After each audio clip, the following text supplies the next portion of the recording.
Back in Suva Bay, the day. Long time no see.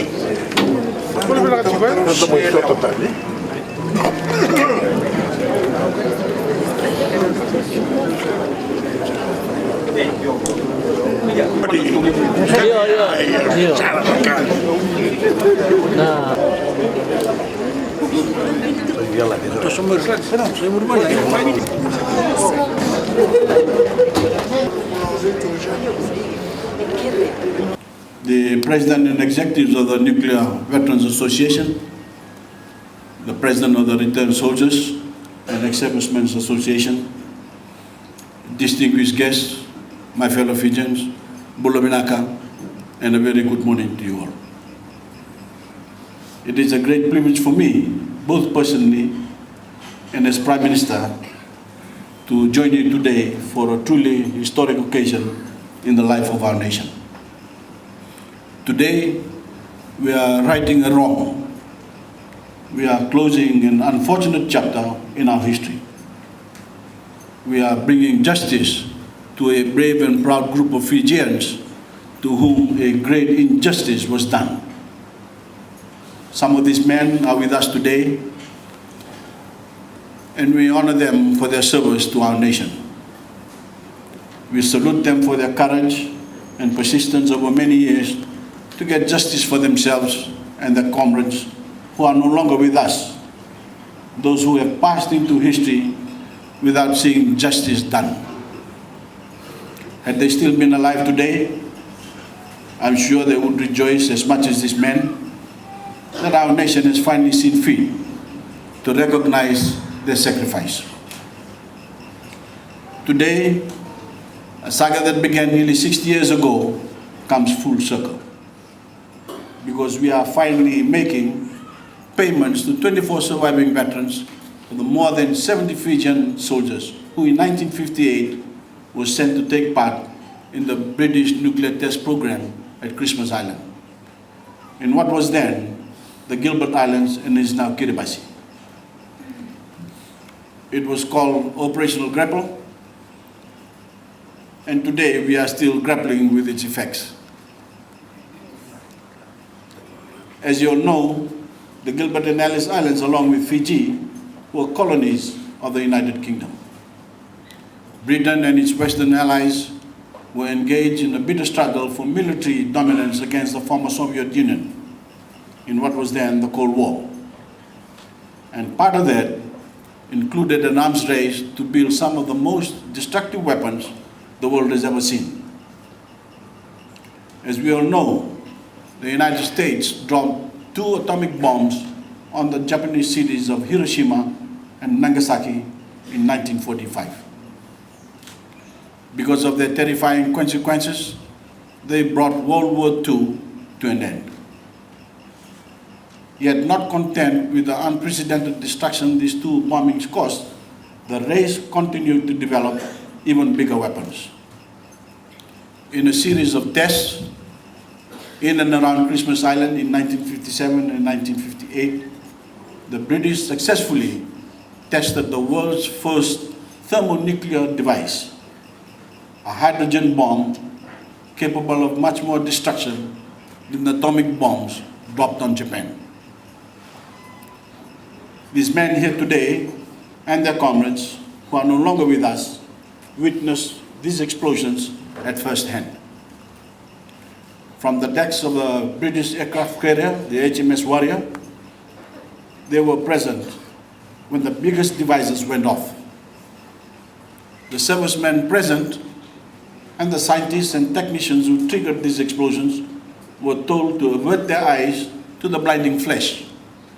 But witnesses recall looking at their hands, being able to see their bones through their skin when the blast took place, as well as the massive flash and the mushroom cloud that always accompanies a nuclear explosion, plus a shock wave that fans out from around the test area. There was a wave of radiation that people couldn't see. But it has had a devastating effect on the health of many of our veterans of this day. Our own men were never measured for radiation at the time, but a pilot who flew through one of the mushroom clouds soon afterwards received a dose of radiation equivalent to more than 12,700 times X-rays. Our men were wearing t-shirts and shorts. Of course, they were not only the only people that were affected.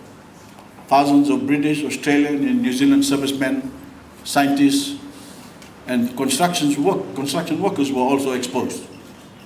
To this day, Britain has refused to pay compensation to anyone, despite successive surveys that have shown veterans suffering from a range of terrible ailments, leukemia and other blood disorders, skin complaints, and other conditions.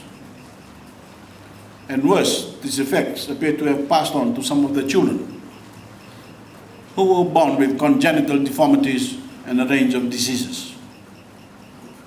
At last, after years of rejecting any claims for compensation, because Britain says too much time has passed since these events, the current British Prime Minister, David Cameron, has finally acknowledged this moral challenge and says the issue will be revisited. But as I've said in the vernacular, Fiji is not prepared to wait for Britain to do the right thing. We owe it to this man to help them now, not wait for the British politicians and bureaucrats. So today, I have the great honor to award these survivors a modest token of what we can afford in Fiji to finally acknowledge the great injustice that was done to them almost 6 decades ago. You may ask, why is Fiji taking responsibility for something that is the fault of Britain? And as I also said in the vernacular, my answer is, too much time has passed. The ranks of the survivors are rapidly thinning. Too many men, our fellow Fijians, have gone to their graves without justice. Those who remain deserve justice, and Fiji as a nation is determined for them to finally get it. We need to erase this blight on our history. We need to lift the burden on our collective conscience. There is a saying that justice delayed is justice denied, and these men have been denied justice long enough. To them I say, we salute you for following your orders at the time, the orders of a colonial power pursuing its own agenda in the world. You are a living testament to our determination to never again allow our pristine Pacific environment to be violated by outside powers in such a destructive and terrible manner. History records that not only the British but other colonial powers such as the United States and France used the Pacific to test weapons of mass destruction that some of them would never have tested in their own backyards. Indeed, nuclear testing in the Pacific continued as late as 1996 through France's test program in French Polynesia. As one, the Pacific nations stand and say, never again. Just as we implore the industrial nations now to stand with us in the battle against rising sea levels caused by the carbon emissions they cause, not us. We also implore them to join us in a commitment to make the Pacific nuclear free. At the height of the Cold War, there were up to 70,000 nuclear weapons in the hands of the great powers, 70,000. Through successive treaties and agreements, this has now been whittled down to around 16,000 weapons. But it is still enough to destroy our planet many times over, and the world we live in many times over. It is a form of madness that we in the Pacific, the ocean that takes its name from the word peace, find incomprehensible. Which is why we will always be on the side of those nations pressing for the dismantling of the world's nuclear arsenals, and to finally draw a line under the era that these men here today witnessed for themselves. I have a very personal link to this story because it was my late father who led the Fijian contingent that was sent to Christmas Island. Sadly, he did not live to see this day, nor benefit from the payment that his comrades and fellow veterans are receiving this morning. But I know in my heart of hearts that he is with us in spirit today, and would rejoice with all of us that we are finally drawing a line under this unfortunate episode. That he has also witnessed, and like this man, never forget. I can tell you all that every Fijian joins me in thanking you, not only for your service, but for your perseverance and your patience. It has taken far too long, but today as a nation, we say sorry. It was not our fault, but we are sorry for what you have suffered over the years. Unlike past Fijians and British governments, we have not let the matter rest. We, the Fiji First government, will not allow the voices pleading for justice to be silenced as they pass into history. We will not allow your just cause to be forgotten. I'm proud to lead the Fiji First government, which is committed to give substantive justice to every Fijian. And today, we are finally bringing justice to the veterans of Operational Grapple. That is why this is such a historic occasion. Fiji is setting an example that we hope Britain and other nations will follow. I also hope that the money you are receiving will go some way towards improving the quality of your lives in your twilight years, along with those of your families. Again, we salute you and thank you for your service.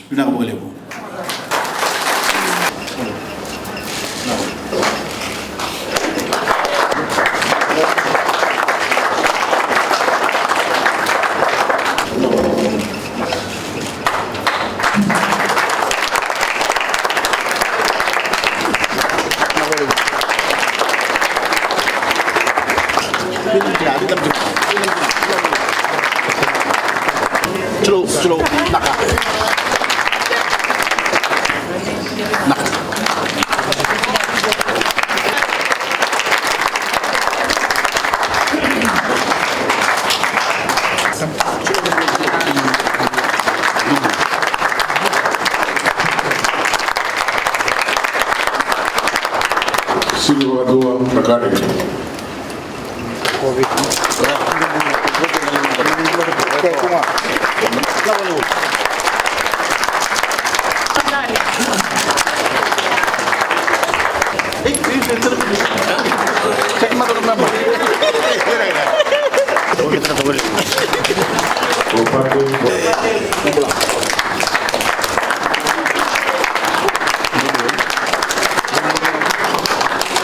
Satu bus.